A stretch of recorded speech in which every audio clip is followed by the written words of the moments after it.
ode to Venus, we could say.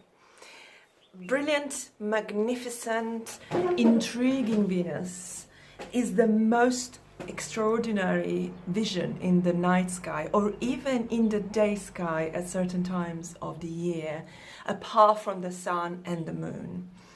Her retrograde motion, her disappearance from the sky and reappearance, apparently randomly, inspire the most exciting myths and legends, and rendered her the bringer of light, or the bringer of dawn, or the bringer of night, of the evening, and many other incarnations. Pretty much every civilization had or has an incarnation, a version, an expression of Venus. So, for example, she was present in ancient Mesopotamia as Inanna or Ishtar or even Ereshkigal, and also in Egypt, in ancient Egypt, in the Greco-Roman culture, in the Nordic, the Viking culture, and also Vedic culture has as an expression of this feminine principle. Let's just call it feminine principle, but it's actually a lot more than that.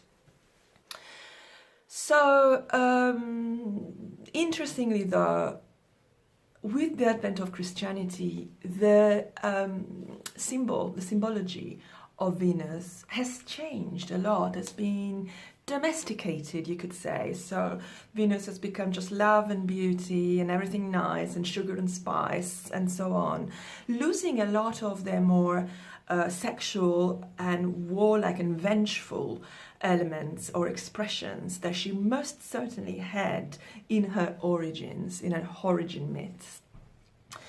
So, for example, Sumerian Inanna, or Ishtar, was incredibly powerful. She was the queen of the sky, and she was vengeful. She goes on a mission to take revenge on her lover, on her husband, and enemies in general.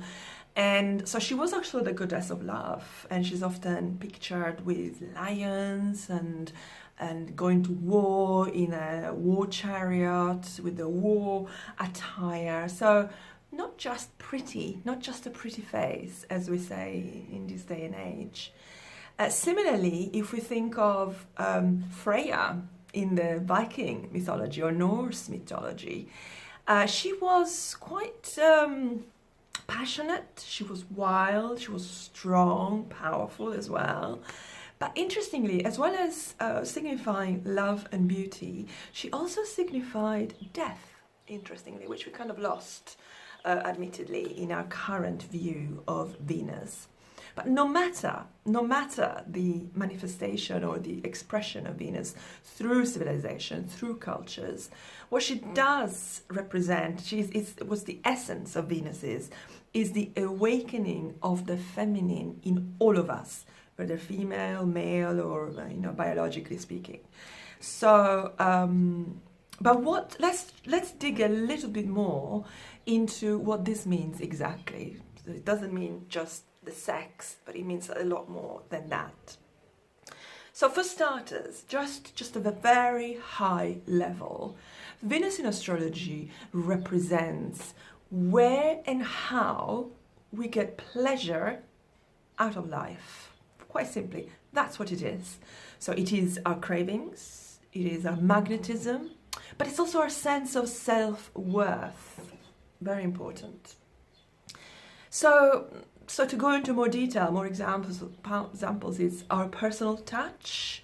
It's our particular mode of connecting with others, the way we love, the way we adore, or the extent to which we adore somebody else or something, the way we relax, what we savor, how we savor food, how we savor other senses, how we soothe ourselves or others. It is clearly our aesthetics, so it is the clothes we wear, it is the books we read, it is the furniture we buy, it is the pictures we take, as well, the music we listen to, the colors we choose and the flowers we buy and so on. So it is our preferences ultimately, but also our values and our priorities. So a very unique Venusian capacity is that of comparing two items, like in the Libra scales, in the scales of Libra. So the weighing of the soul, in ancient Egypt. So it's the capacity to compare, to evaluate, to prioritize, and ultimately to make choices. It's very Venusian. So Venus is incredibly important in the nativity because it leads to our likes, dislikes, what we attract and what we are attracted to, and also, as I said earlier, a very sense of self-worth, absolutely critical in any time, but especially in the modern age.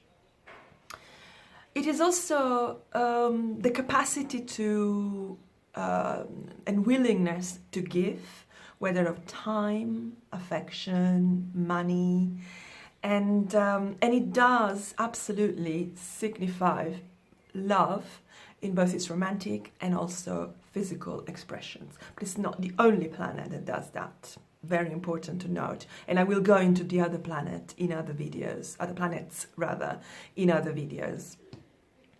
So I just wanted to give you a brief overview of Venus to just, tease you a little bit and make you think about how important, how you could argue that it's basically our ego and our personality, because it's, who we are, what we believe in, what we value, what we like and dislike, what we choose, who we choose. So there's nothing more personal than that.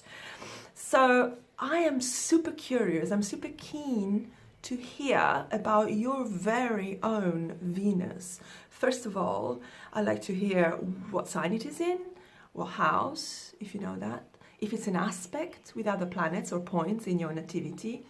And finally, very, very importantly, I would really love to hear how you think your Venus has manifested in your life. So how have you expressed your Venus? Is it something you choose, something you like, something you dislike? Is it your relationships? Is it your sexuality? What is it? So I would absolutely love to hear from you on your personal Venus. So keep it coming, get your words coming, your descriptions for your personal experience. Let it flow and reply in a comment below. Thank you very much, and I'll be back very soon.